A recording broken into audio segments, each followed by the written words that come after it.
In this video, we're going to take a look at vector layers. Now, vector layers are not only useful for designing because it allows you to turn certain parts on or off, they are also actually useful for machining. So when we do get into the machining side of things, you can actually select a vector layer to machine to. So say if you're having to select whatever layers that you want to select. So let's take a look at the vector layers. Now they're located under the project tree. You can see here it's called vectors.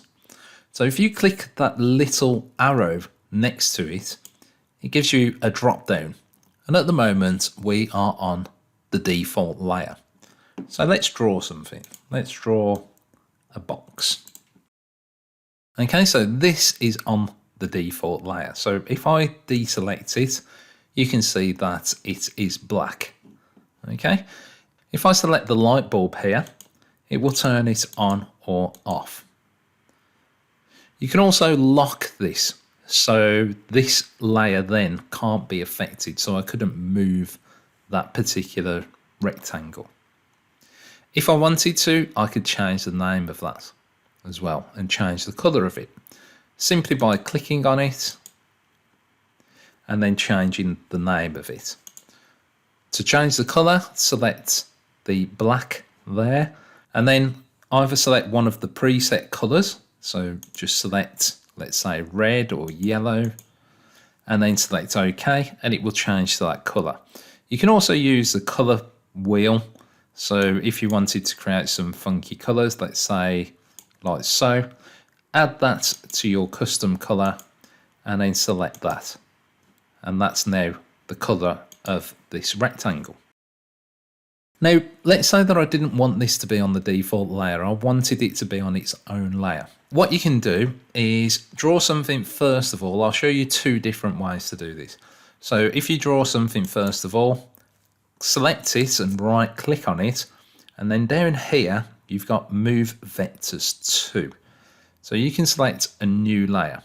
Now, if you want to, you can also select there and this will create a new vector layer. So if I click there, you can see that I've now got a new vector layer. So I'll just call this my layer 1, like so. And if I wanted to, right click again, move vectors to, and you can see that it shows up in that list. Now, because that's selected in yellow, if I were to draw something else now, let's say a circle, and deselect it, you can see that that is now black. The reason being is because I'm on this layer because it's yellow. So this has created on my layer 1. And I can show you that by turning it off.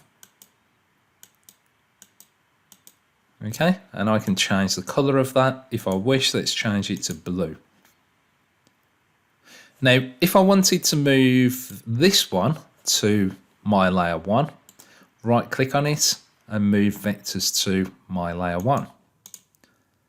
Now, both of those are on the same layer. Let's say that I had something else like so, and because this is selected, it's drawn it on my layer 1. So let's right click on that and move vectors to another new layer. And I'll call this my layer 2. And let's say that this is, let's say, a green color.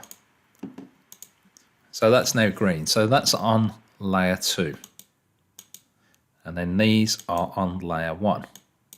Now, if I wanted to go back and carry on drawing on the original default layer, just select it so it becomes yellow, and then I can just draw something else on there. Now you'll notice that this is the same color as that because that is on that layer. And you can see that they're all on separate layers now. So this is really useful because if you right click on one of these, let's say this one here, I wanted to select all of the vectors on there. Let's say that it was quite a complex part and there was lots of different things on the inside of it, and it would be a headache to actually select. What you can do is right click on there, and then you can select all vectors and it will automatically select them for me. So this is useful not only for selection, but as I said, for machining. So I'll just quickly show you this.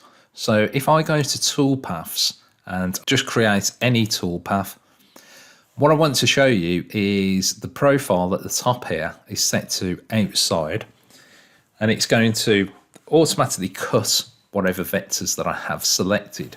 But let's say that I didn't have any vectors selected. If I click this drop down here, you can see that I've got my layer 2 and my layer 1. Let's say that I wanted to machine my layer 1. Just click it and I don't need to select those vectors. It automatically will select whatever's on that layer. So that's another good thing about having vector layers, not only for ease of use and ease of selection, but also for ease of selection when machining. So that's how you use vector layers.